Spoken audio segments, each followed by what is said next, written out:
Hello my friends, hello, it's Matthew and I'm back for another video. I'm really happy you're here and I hope you'll enjoy this one. Because this one I was thinking the other day about the music we love and how music is so important in all of our lives. No matter what type of music we love or enjoy, whether it's the Beatles or way beyond that. But I was thinking about how certain events happen throughout our lives that lead us on our musical journey. That leads us to the music that becomes so important to us. How does it happen? What's the lineage? How do we get from point A to point B with the music we love and how we build up that rich resource of music that's in our brains, in our mind, the music we have to listen to. And it could be small things that happen in our lives. It could be major happenings that have a big impact or a big influence on us that lead us on our musical journey. And we end up creating this timeline from the start of our musical lives, when we're little kids, most of us, and either start playing music or listening to music, right up to the present moment. We could be as old as I am, an old man like me.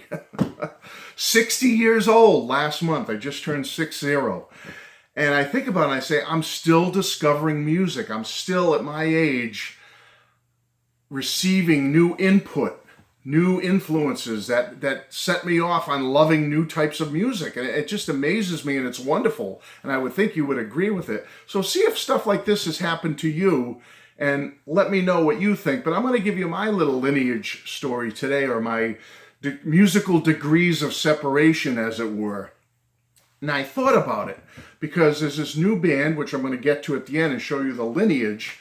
How did I get to this point? How did I get to the year 2021 at my age and be turned on to new music that I was not fully aware of and had no background knowledge of? And through a series of events throughout my life, it led me to this moment in 2021 when I discovered a new piece of music. It just amazes me that this stuff happens. And a lot of times it's random. All right, for example, in my story here. Now, my parents, as I've told you the story, they were in their early 30s in the 1960s when the 60s broke and the Beatles came to America in 1964. So, remember I've told you the story about how they bought me Beatle albums as a little kid, that little 3- and 4-year-old boy in the 60s when the Beatles arrived. They bought me Beatles album like this one, like A Hard Day's Night soundtrack, like Something New, Beatles 65. It goes on and on and on.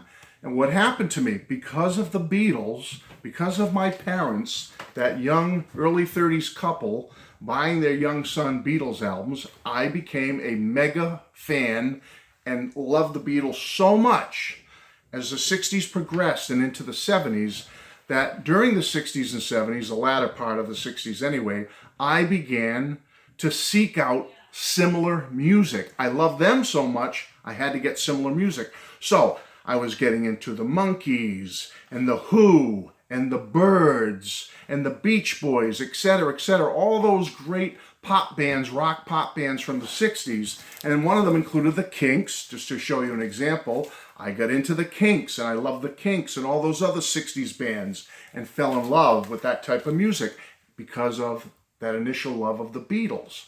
Now, loving the Kinks and the Beatles and all that stuff, that led me to coming into the early 70s, and I started getting into bands like Badfinger because of the Beatles, which led to 60s pop music and rock music, led me to this type of music. Now we're getting into the early power pop realm, rock and roll power pop. So I wanted more of it. I had to have more of it. So I got into Badfinger.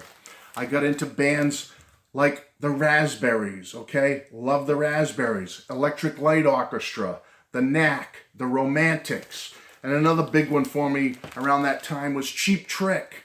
Got into Cheap Trick heavily. Love them. I still do to this day. So you can see the lineage that started with that Meet the Beatles album, A Hard Day's Night, Something New, and it started to progress through the Kinks, the Who, the Byrds, the Beach Boys, etc. The power pop starts coming into the 70s with, like I say, Cheap Trick. And along with that 70s rock and roll in the late 70s, I started getting into this great power pop band called the Rubinoos. All right? Led me to this with all that prior to it. Now, this came out in 1979. It's called Back to the Drawing Board. And I love the Rubinoos. Again, that Beatlesque, Beach Boys, 60s, early 70s power pop, Cheap Trick, Raspberries. The Rubinoos are part of that lineage. And because of that, I got into them. I got into them very, very heavily.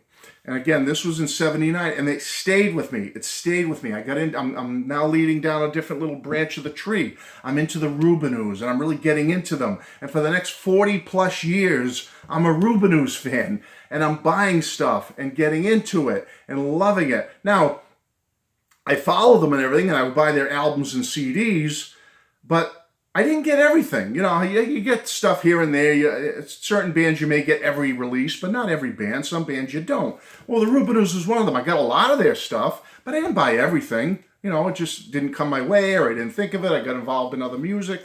But there was one in 2014 that came out. Now, we're going into that far along. 2014, they came out with an album called 45. And here it is right here. I have it now. But in 2014, I did not have this album. I don't know why. I'm not sure why. I just never picked it up, even though I love the band.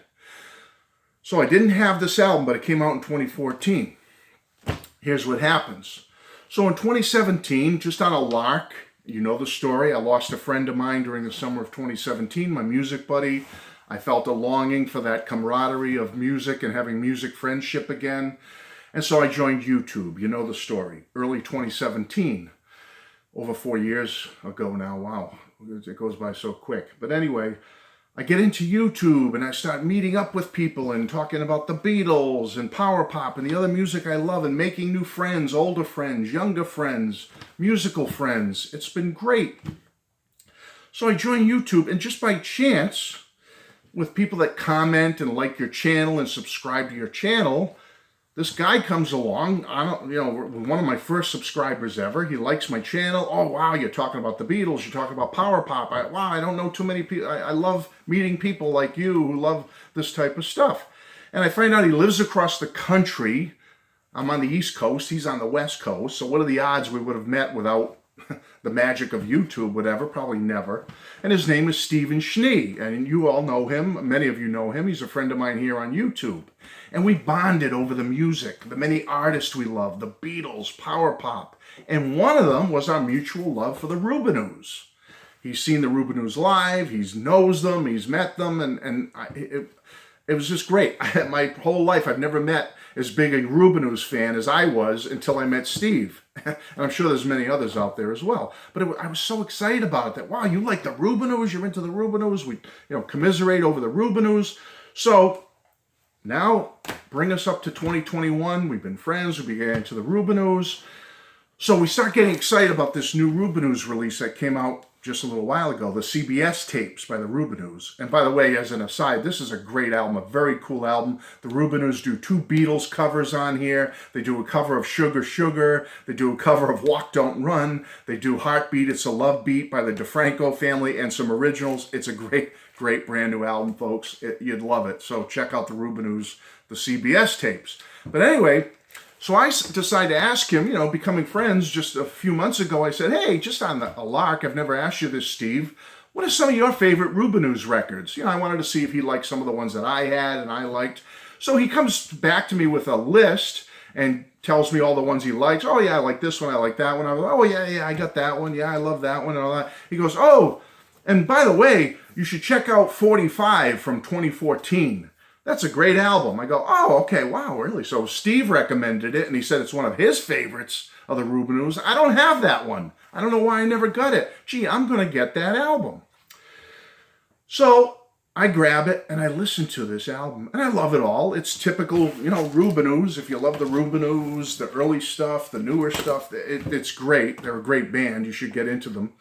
And I listen to it, and I love this album. But the last track on this CD comes on called She's Driving Me Crazy. You can see it there right at the bottom. She's Driving Me Crazy. And I love that track. I love everything on the album, but number 10 was my favorite on the album. She's Driving Me Crazy. And it was driving me crazy because I loved it so much. I adored it. I said, wow, that's a great song. And I say to myself, wow, oh my goodness, that Tommy Dunbar, he's a genius. Tommy Dunbar is the main songwriter of the Rubinoos. And I said, wow, that Tommy Dunbar, as late as 2014, long career, he's still knocking them out of the park. He writes a song like She's Driving Me Crazy. What a great song. That Tommy Dunbar is a genius. And he is a genius. Tommy Dunbar is a genius. He's a great pop and rock songwriter. But then I noticed something as I look at the credits closer and research the album more. Tommy Dunbar didn't write She's Driving Me Crazy. So I was like, oh, that's funny. You know, he writes 95% of their material, but geez, that song he didn't write? Why not? So I look closer and I see it's written by a guy named Dario Percy. Dario Percy. And I say, Dario Percy? Who the heck is Dario Percy? So I had to do the research, folks. I had to figure it out. Who is this guy? Because I love that song. I mean, look at all the steps from the Beatles. Anyway, it was driving me nuts. Dario Percy, who's that? So I look it up and I explore and I find out that he's part of an Italian power pop band called Radio Days. And I'm like, what in the world? Radio Days? Who's Radio Days? I never heard of Radio Days. How come I haven't heard of Radio Days? What's the matter with me? I'm 60 years old. It's just a couple of months ago, folks. So I explore their music and voila. I love Radio Days music. I'm a mega fan. I started getting heavily into Radio Days. I look at all the material they have. They've only been around for about 12 or 13 years. They might have 2 or 3 albums, maybe 4, I think, altogether. But I picked up a couple. I went out and I got this one called Radio Days Midnight Cemetery Rendezvous. All right, and then I got the vinyl of it. I loved it so much. It's their 10th anniversary singles collection. I love it so much. Radio Days. And then I even picked up their new one right here called Rave On. Radio Days, Rave On. Folks, these are 2 wonderful albums, and they have 2 other studio albums, I believe, which I've been sampling on Spotify. I'm going to pick those up. They're so good, but I got these 2. And I'm so into this band and how good they are, this Italian power pop band, Radio Days, that I when I ordered one of the albums, I got some little stuff with it. I got like a little Radio Days button. And I got my Radio Days bumper sticker to go along with my Radio Days t-shirt. I mean, I'm into this band. And I even got a little cool Radio Days promo poster. Kind of cool. So I love this band, folks. I'm into Radio Days. And I'm saying to myself, how did I get here? What happened? How did I get to this? Only in the last couple of months, and I could be this old fogey, 60 years old, and I'm heavily hot and bothered by this band. I'm like, I gotta have more and more of this Radio Days. I never knew of them. I never knew. But I just want to make the point, has this happened to you? Do you ever think back of the lineage, what it took you to get from point A to point B with your musical life? For that little kid in the 60s whose parents bought him Meet the Beatles, and all the little steps, all the things, all the little steps that had to fall into place for me to get to this, you know? How did that happen? How did it happen? I could get from this to this in almost 55 years or whatever it's been, just because of a series of random events and happenstance. What if I never joined YouTube in 2017? What if Steve Schnee never discovered my channel? You know, what if I didn't go from the Beatles to loving the Who and the Kinks and then Raspberries, blah, blah, blah, blah, and then the Rubinoos, and then getting that Rubinoos album because Steve told me to. It just blows my mind, all the little things that had to happen for me at age 60 in 2021 to discover a brand new band, Radio Days. And I'm so into it and excited about it. I don't know, does that seem crazy to you folks? I just love it so much. I love this kind of random stuff and how our musical lives and the richness of our musical lives is created by happenstance and random events. I love it. What do you all think? Take care, folks. Thanks for being here. I hope you enjoyed this. Bye-bye.